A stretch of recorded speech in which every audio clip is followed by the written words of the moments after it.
आई रे दादा, अब हम ना जी, अब ये दरोगा जी। अरे क्या हुआ जी? अरे क्या नहीं हुआ ये दरोगा जी? अरे खोल कर बताओ क्या हुआ, बताओ। आये दरोगा जी, खोल के बताए वाला बात रही तब न बताई दरोगा जी। अरे रोने धोने से कुछ नहीं होगा, प्रॉब्लम बताइएगा तब न पता चलेगा क्या प्रॉब्लम है आपको। यस सर, क्या बताएं आपको, बहुत बड़ा प्रॉब्लम है। आप जानते हैं क्या हुआ है?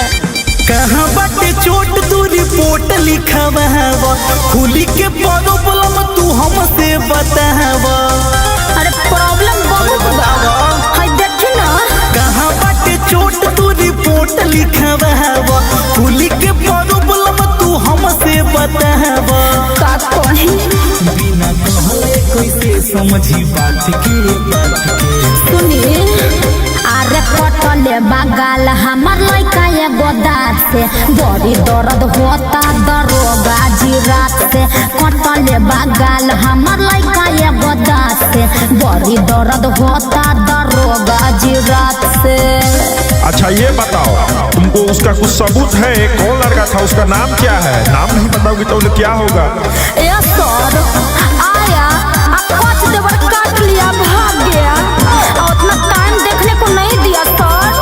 कहमना पकड़ी भाई यार तू ही बोला, दिलवा के राज आज हमारा से खोला।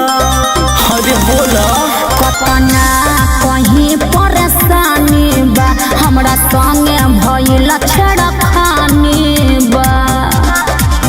कैसे दी रिपोर्ट बिना जांच के तो सुनिए।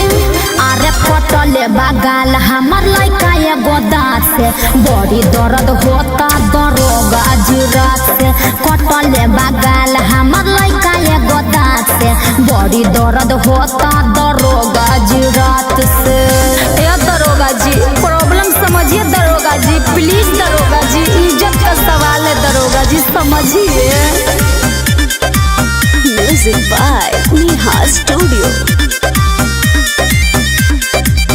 मोहनु बेला धारा लइहे बड़ा कहरा, डहर मत कह हमसे खेला तू सहारा।